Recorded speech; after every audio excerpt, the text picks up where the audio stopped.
Conference and produced by the Sound of Knowledge Incorporated.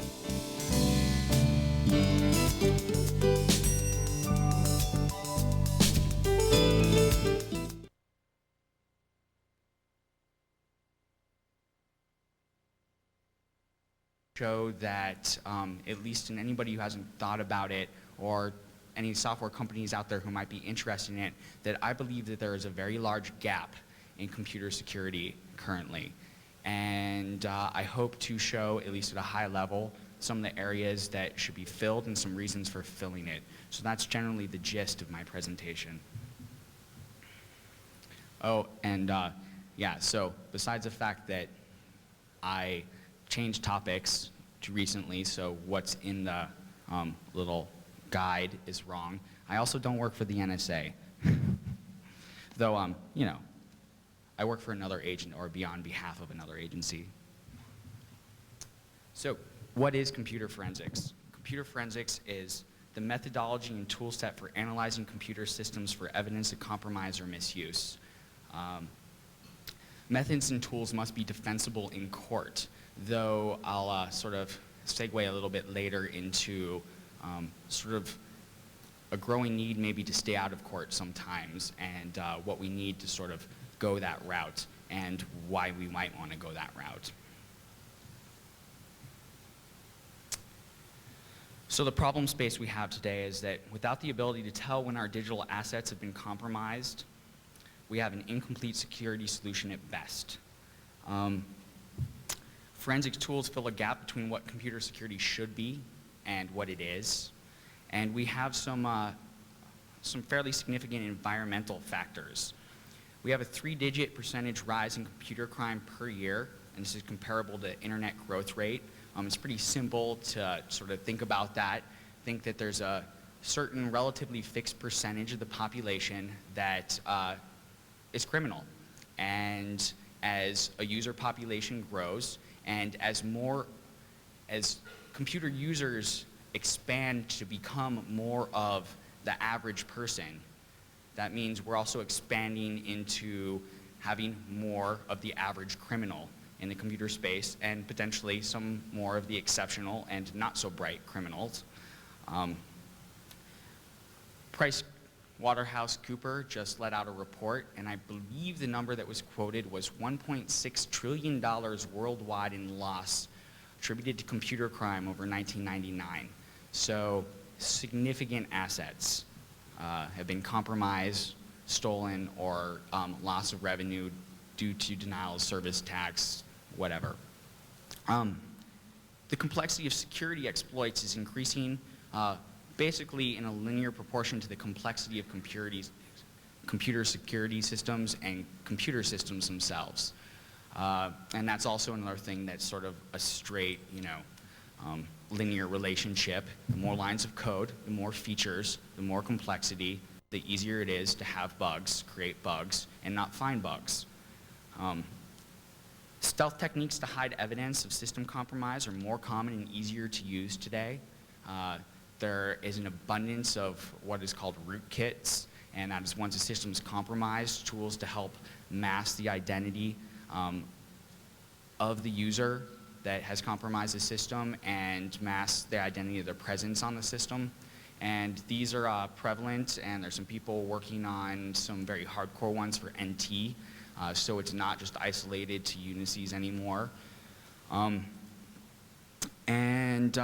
Intellectual property and information processing are cornerstones of our third wave economy. Anybody who caught the lunchtime presentation yesterday from Richard Thiem, essentially he managed to sum up in 20 minutes pretty much all the major ideas out of Alvin Toffler's Third Wave, which was written in 1980.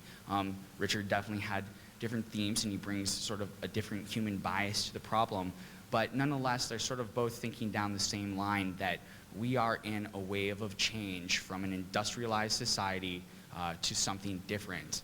And with that brings a change in what's important to our society, where money is generated, essentially what is the basis of our economics, and it changes the nature of our threat model. The ability to steal and sell small, easily movable, and high-value items i.e. digital assets, is immensely attractive to criminals. Why bother to put myself at physical risk in harm's way? The ability to identify when I can mask myself, I can steal something, and I can move it around in a semi or completely anonymous manner, and I can broker it, and not only that, I have it and I can sell it over and over and over again. Hey, if I was a criminal, that's what I'd be doing. Law enforcement is understaffed to deal with the problem. I'll get into this a little bit more, but with their given caseload and the fact that it's much harder to tell initially that a computer crime has actually occurred. Systems are complex. It's not very clear. You see a system that may be acting funny or you raises a little bit of suspicion. That would be somewhat akin to noticing maybe your door has some chips in it that you didn't notice before, makes you suspicious, or something else along that lines. But it's pretty easy once you notice those chips in the door when you walk inside the house to notice that things are missing. Or not that they should be, or God forbid, something worse has happened in your home. But in the computer world, well, all your files are still there for the most part, at least. At least all your assets are probably there. So are they gone? Have you had a loss? And then figuring out who did it or how they might have done it is akin to doing physical forensics. And that's a non-trivial task for law enforcement. But it's easier for them to figure out when to task forensic scientists to come in and work a scene, because it's easier to distinguish when a crime has been committed. Computer solutions vary widely, and it's you wouldn't think, and it's true, that law enforcement has a technical ability to deal with all computer systems. There's such a breadth between legacy and new technologies that they can't possibly know how to deal with every operating system, with every application, with its proprietary data formats, with all sorts of file systems and things like that. So commercial companies have little recourse if perpetrators are not found. And potentially many cases could be solved civilly instead of criminally. And that would be cases of potentially industrial espionage, internal threat. It's probably pretty persuasive if you manage to sue somebody for a very large amount of money, as it is to send them away, given current computer crime laws, for 6 months and a couple years of probation, or maybe they get a couple years at max time served, 2 years of probation. But if they become financially liable for $4 million, that might be just as significant.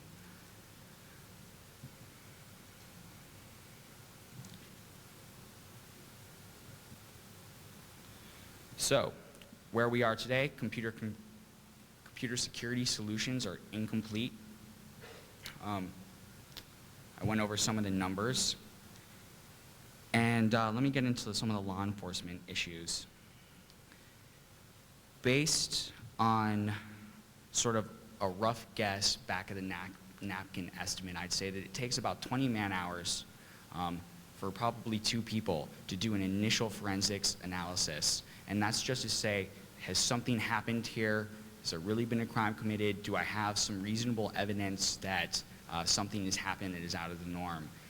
So given that, I'd probably say we need about 208 law enforcement forensics analysts to start to investigate 2 crimes a week. How many people think that there are more than 2 computer crimes a week committed? So in Washington State, which is my former home, I think I roughly added up that there were, at best, about a dozen computer crime law enforcement agents. And that was between federal, state, and local.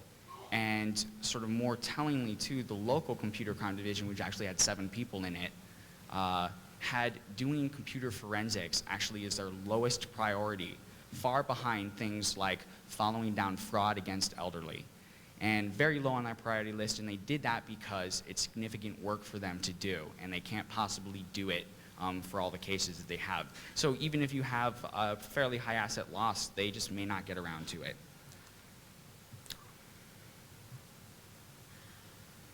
And also, currently the forensics software that's available in the marketplace is geared towards Windows systems, it's geared towards disk-based analysis, and that's mostly in support of law enforcement's need to look for child pornography, white-collar crime, stuff on seized personal computers, not corporate, back-end assets, but individual laptops and home computers. Now, if you flip it around and look from the corporate side, incident response people who might be interested in doing forensics, are looking at trying to see if a system has been compromised and need to do that analysis. And you can't necessarily shut down a very high-value production system just because you saw one little thing that was suspicious. You really need tools that allow you to analyze the system and come to some reasonable conclusion that something bad has happened, and then be able to capture information, shut it down, analyze disk, things like that. How do we get here? Well, simply put, computer security sucks still. And we have a big gap. We have a big hole to fill. High-value digital assets are easy to compromise, and law enforcement hasn't transitioned to keep up with this threat model.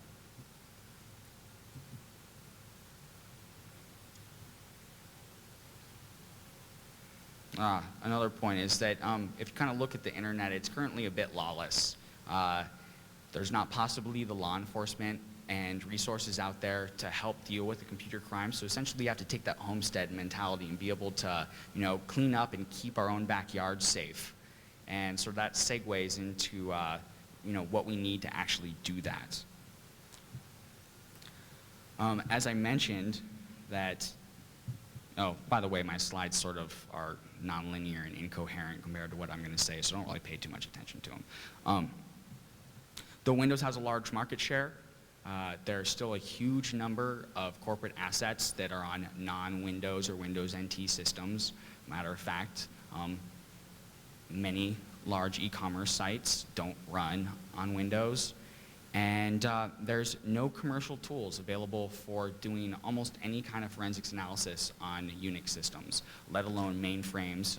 And I have never heard of forensics tools for mainframes, so they might exist in maybe some services companies that have been targeting that. So there's a huge gap. And Dan Farmer and VC Venema have been working on something called the Coroner's Toolkit that is essentially a set of free Unix tools to do forensics analysis on Unix. They gave a course about a year ago that was free to about 80 people, so it was very limited attendeeship. And they haven't made the tool set freely and fully available yet, though it should be out by the end of this month. That'll be a great gap filler, but it's not a complete solution at all yet. And it surely doesn't have any support beyond what Dan and VZ can do around their full-time positions. All the commercial companies have an aggregate sales total of $10 million. It's a small, tiny market because they focused on law enforcement and law enforcement's needs. And they haven't grasped what it takes for a corporate security person or incident handler, what they need to do the analysis to understand when a system's compromised. So examples of functionality like that would be the ability to get onto a system that may have suspect integrity. It may have had binaries replaced, and at worst case, it's had the kernel modified. If the kernel's modified, there's actually very little today we can do to defend against that. You're probably hosed, and you're probably playing with somebody that has a big upper hand against you. But if binaries replaced, there's things that you can do to get around that. And, but the tools aren't addressing that. And secondly, you want to be able to get on and see what processes are running, be able to analyze those processes to see if they're suspicious in any way, see if they have Trojan code in them, see if they've been rootkitted. You want to be able to look at the overall state of the machine and see if there's any aspect of its operating parameters that seem out of whack. You want to be able to look at network connections and see if there's any suspicious activity. You would like to be able to capture certain aspects of memory, particularly probably process space, to see if there's, especially for suspect processes, to see if there's anything that is unexpected. And so that could, again, be rootkits or be something that says it's HTTPD, but it's really a distributed denial of service tool. And that's very common at this point. And so, for instance, you do a PS and you look and go, oh, I have HTTPDs running. Well, you might see something a little suspicious, like there's a nonlinear sequence gap in process IDs. But other than that, it looks normal. But if you actually bother to look what resources it has open, it doesn't have port 80 open. It has all sorts of other ports and UDP ports open. Wonder what the hell that is. Now, currently you can do that, but there's no sort of unified, scientifically developed tools and methodologies to get you onto that box, to gather this information in a way that would be suitable for presentation in court and would allow you to do a very scientific and rigorous analysis of the state of that box and drive you to conclusions about what was done and who did it. So that's the tool gap, more or less.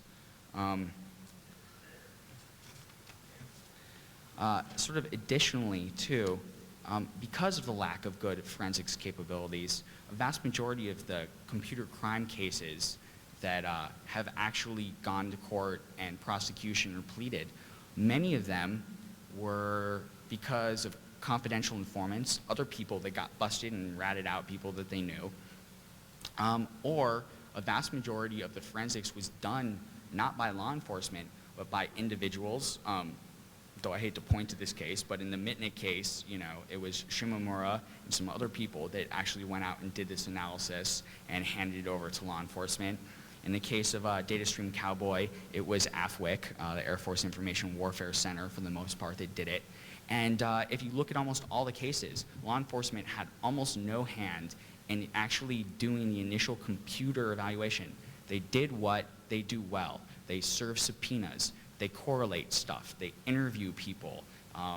You know, they have confidential informants. They work all those angles. They look for those relationships. But what they don't do is they don't come to your site, grab the information that's necessary in a timely manner, and, you know, even know how to get to it in the first place. Now, there's some people in law enforcement that do know how to do these things, but they are very numbered.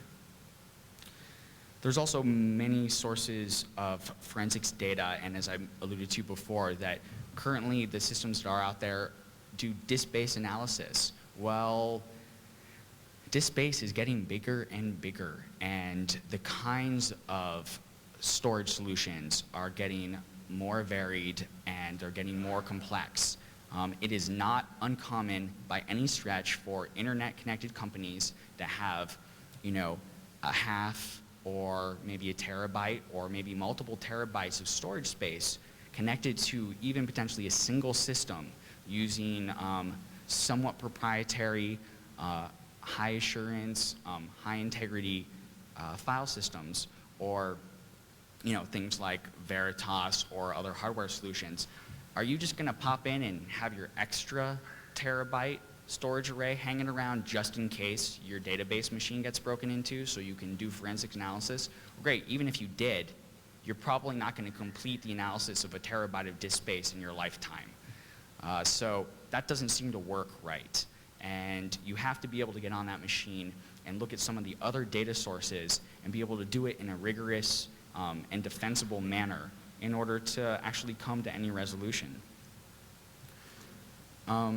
So I kind of posit that if commercially available computer forensics tools exist, which support collecting and analyzing forensic data in a scientific and rigorous manner, it opens multiple paths for organizations that suffer from computer security incidents. Since each organization knows its computing resources and presumably has technically competent people for those technologies, they're probably the best people currently to do any kind of analysis that are least likely to cause damage and harm and data loss because they know their assets, they know their technology. Many sources of computer evidence are highly volatile. And so if you sort of go, oh wow, I think something happened, and call law enforcement, and they can't respond for a day, Well, guaranteed you've lost lots of interesting information. You've probably lost the information that will lead you back to the originating people. Is if the hacker did their job, and actually I don't want to use that term. I should say if the attacker or the criminal did their job well, they've at least purged a significant amount of the data that has tied them directly to where they came from or who they might be. And your best chance of catching that is in a short time window after the incident has occurred. Now, in most cases, there is stuff left on the disk that will point you to that. Most people that break into systems these days are very sloppy. They have the same MO for the most part, and it's pretty trivial to figure out what they did and probably who they are. But in the case where somebody has targeted your system and compromised a significant asset, and has any intention to do anything with it that's going to harm your company, then you're probably dealing with somebody of a different nature. And I'm not satisfied, I don't know about you, but I'm surely not satisfied with saying, okay, well, I'm going to catch the script kiddies, and at least that's a good start. Matter of fact, I could care less about the script kiddies, and I'm personally fairly confident I can secure systems that won't be vulnerable to script kiddies. I'm worried about the people who know more than I do and are more capable than I am in a lot of ways in penetrating systems and figuring out how to get in.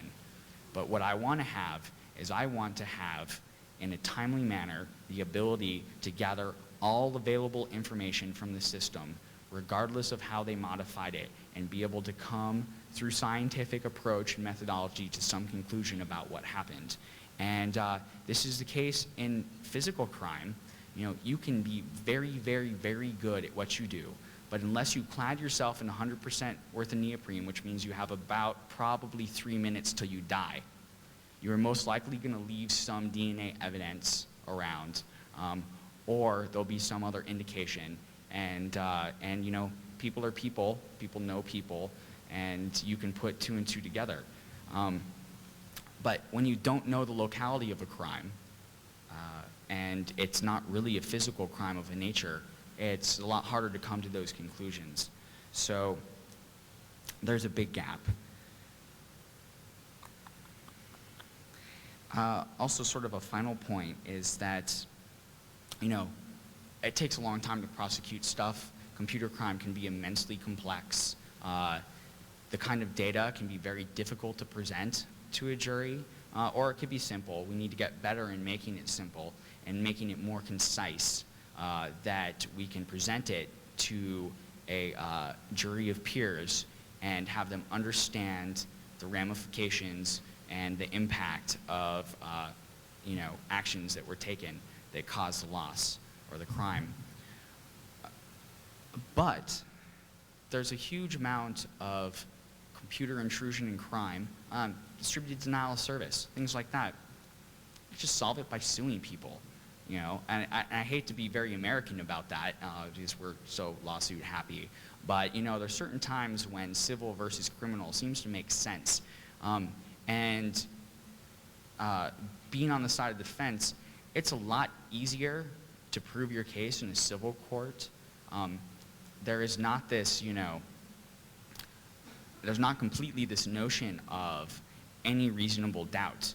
It's more like reasonable probability, and some lawyers may argue with me, they may not, but it's more like the case commonly in civil courts that, well, if it looks more or less like this person did it, with some reasonable positivity, but it's not 100%, the plaintiff will probably win. So why not take these people, take these kids' families? I know that sucks to say. I hate it if it happened to my mother and I was a teenager, but I'd probably learn a lesson pretty damn quick, and Mom would probably rein me in a little bit more, beat my ass, excuse me, but if you slapped, hey, when I was at an e-commerce company, we suffered easy 6 figures of loss over and over again over the course of January and February 2000. Our total aggregate losses were in the millions for stupid attacks that, unfortunately, given the state of current technology and willingness of ISPs are somewhat difficult to protect against. And the vast majority of them were launched by teenagers and other people that were just doing it for fun, ha. Well, it's not so fun when you get sued for at least the loss, if not more, and somebody wins. You probably spend a whole lot more time encumbered by that burden than you would the very limited sentencing that you would get even if you went to criminal court. So that was sort of a high-level argument for why the tools are wrong that exist, why law enforcement can't help you all the time, why you need to learn to help yourselves, and why software developers should be looking at solving some of these forensics problems. There's not a whole lot of people working on it out there, and there should be more.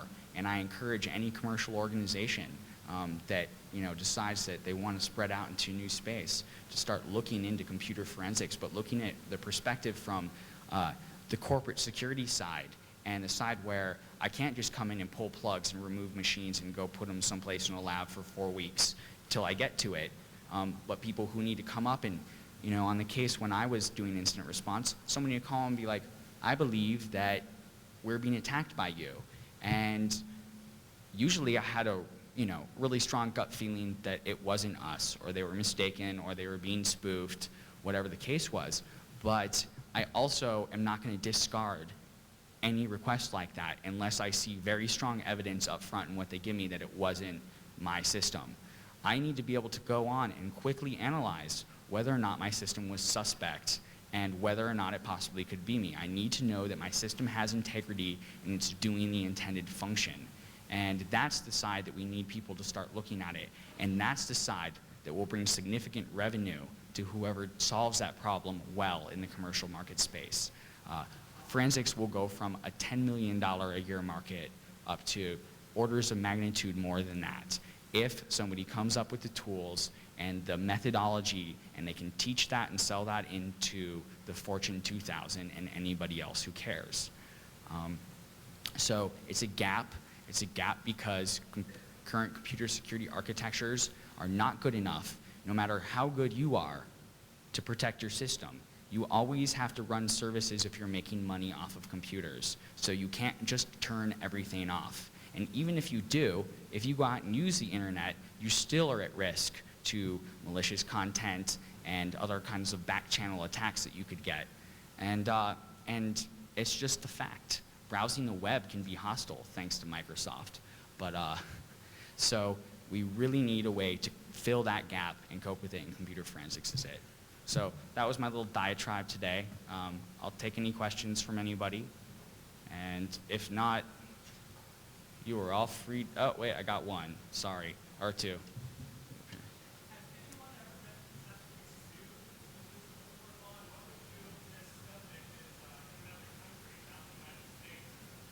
Yes, that is a very good point.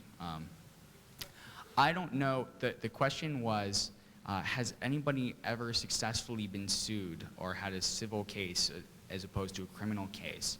And I do think that there have been some instances of industrial espionage that have resulted in lawsuits.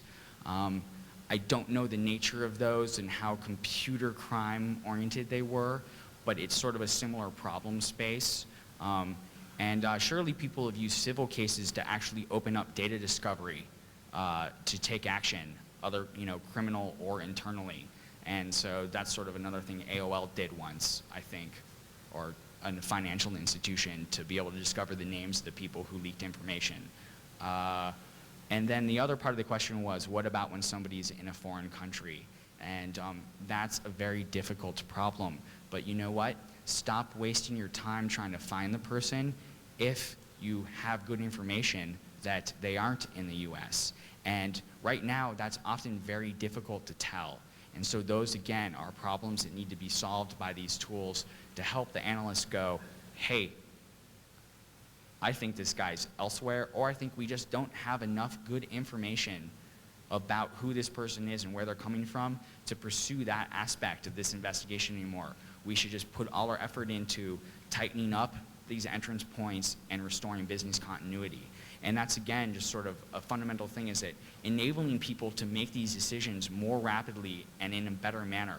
You know, do I want to go to the court? Do I want to go to law enforcement? If I go to law enforcement, can I gather enough information that they don't have to seize my systems, they don't have to interrupt my business flow? And if it doesn't, if it looks like this is a dead-end case, then I need just to learn from it and move on. And right now, that's pretty hard for a lot of people to make the judgment. Most people just don't go anywhere with it, shore up their systems, but that's not because they couldn't catch the person. It's because they don't know how to get the data, or the kind of data they can get is not very good, and it doesn't lead them to that conclusion. There's one more question back there.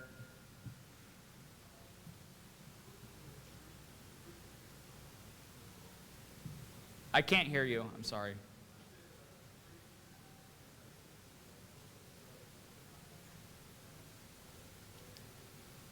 I'm sorry, I still can't hear you. Slides. I actually gave my presentation to Jeff. I don't know if they're in the process of printing my they'll be up at the front desk during the break. And so, yeah, that's the answer to that question. I've got one, a couple more. I've got one over here.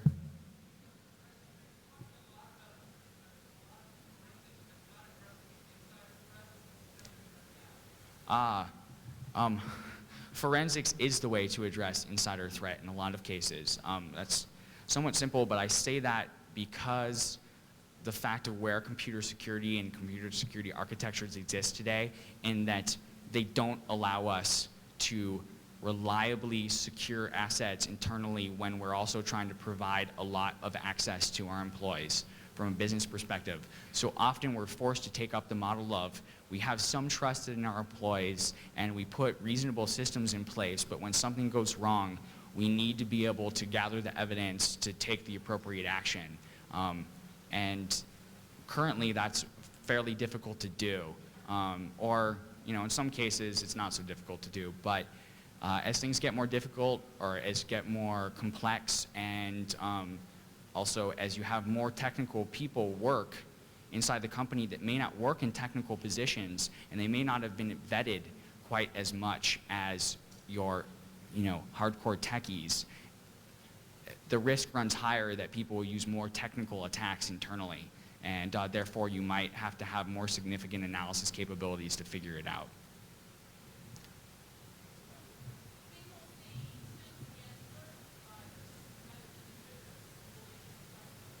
What was the start of that question? Oh, you know, like legal culpability, is that the term? Yes. I don't know. I do know that in my dealing with some of the most major ISPs, they were reluctant to do the right thing, and they gave you technical excuses that weren't entirely valid for it, predominantly because it impacted the amount of work they had to do and their profit margin. If it keeps going that way, I hope somebody sues the hell out of several unnamed ISPs. Top tier one's been around for a long time. But I don't know. I'm not good at forecasting law. I'm a techie. But it may go that route. And I think it'll go that route if we continue to not be able to identify individuals. And if you can't identify an individual, you're going to want to recoup your loss. We cannot continue to lose our digital assets and money. It just can't go on. There's going to be some solution. And if that solution at the sort of courses level could be civil action against places that housed, you know, where the attacker came from, or an intermediary system. Okay, I'm wrapping everything up. Thank you, everybody.